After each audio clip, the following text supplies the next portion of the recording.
I'm going to speak to you next about accommodations, something critically important for the dyslexic reader, because accommodations allow his abilities to show, but unfortunately are often denied to him. So I want you to think about accommodations. Think about what an accommodation is in general, and specifically what and why a dyslexic might require or benefit from receiving accommodations. You can write your thoughts down. Okay, now I want to summarize and share with you what role accommodations play for a dyslexic reader. To a dyslexic reader, accommodations represent the bridge that connects him or her to their strengths, and in the process allows each to reach his or her full potential. By themselves, accommodations do not produce success. They are the catalysts for success. Accommodations grow in importance as a dyslexic progresses in his schooling. As he advances, his strengths in thinking, in reasoning, in vocabulary, and in analytic skills mature. At the same time, his academic challenges increase as well. Consequently, with time, it becomes even more crucial for the dyslexic reader to access his strengths in order to compensate for his phonologic weakness. So we have reviewed the overall role of accommodations for a dyslexic reader. Now, let's focus more on specific accommodations and their impact, and do so in the context of considering the contrasting pathways taken by typical readers compared to dyslexic readers. What do you think is the most important accommodation for a dyslexic reader? First, it would be helpful to pause for a moment so you can think of what this might be and even write it down. The most critical accommodation for the dyslexic reader is the provision of extra time. Basically, dyslexia robs a person of time. Accommodations return it. For the dyslexic, additional time is obligatory. That's right, obligatory, not optional. For the dyslexic reader, learning capacity is intact. He simply needs time to access it. Typical readers and dyslexic readers follow very different pathways to adult reading.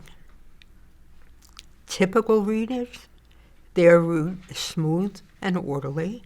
Phonologic skills increase with age, become more accurate and more automatic in their reading, and generally identify words without any need to rely on context around the words. By fourth grade, typical readers are no longer using context to figure out a word. Well, what about dyslexic readers? They must take alternate, indirect, and demanding neural route. The secondary pathway will get the dyslexic reader to the same destination, but it takes longer. The dyslexic reader learns to read accurately, but to achieve the same level of reading as his non-dyslexic classmates, he must read much more slowly and with greater effort. The automatic route to reading is unavailable to the dyslexic reader. Consequently, to identify many of the words on the page, he must pause and rely on the support of higher-level thinking skills. He must survey the context and get to the word's meaning by slower and more indirect pathway. I call it the manual route. Here are real-life examples of how the pathways taken by dyslexic readers are manifest by very bright dyslexics and how they read. My good friend, David Boyce, renowned, brilliant dyslexic attorney, tries not to refer to his notes in court. Why? Because he's not automatic in his reading. If he were to need to refer to his notes, he would not be able to capture the words on paper instantly. He would need time. This is the imprint of a lack of automaticity in reading. For others, that lack sometimes manifests itself in unexpected ways. For example, writer John Irving finds it frustrating that he cannot rapidly locate his flight on the departure monitor in an airport, though he tries very hard.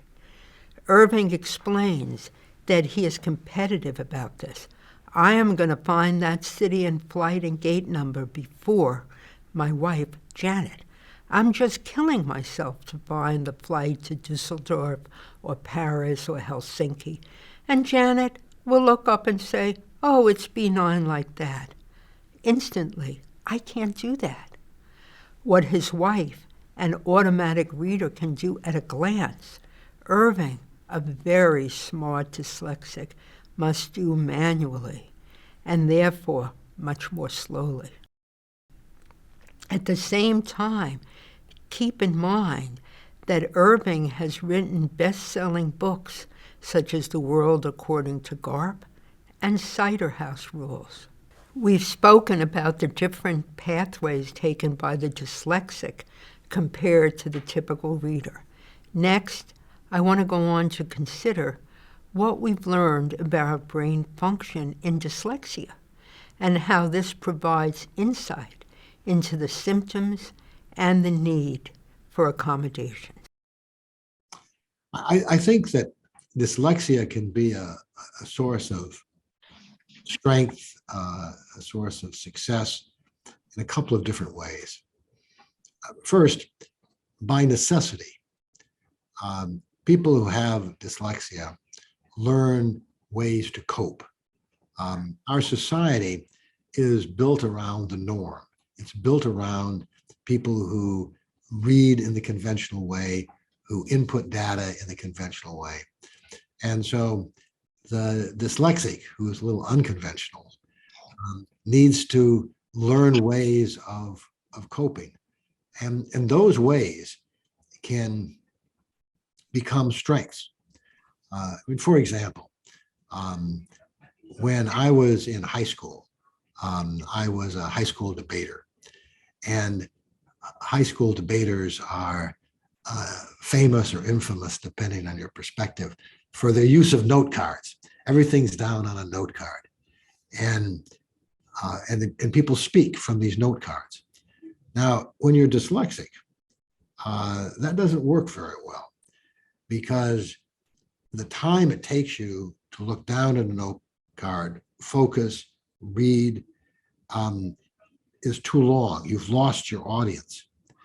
So you need to learn to speak and debate. If you're going to debate and you're dyslexic, you need to learn how to do that without using note cards. You need to learn how to speak extemporaneously. You need to learn how to memorize a framework, and then speak around that framework. That is a skill that can be very valuable to you later in life, and particularly if you're a trial lawyer like I am. It can be particularly valuable, but it can be valuable to people in all sorts of walks of life, because people in all sorts of walks of life have to present. And this allows you, I think, to present in a much more natural way.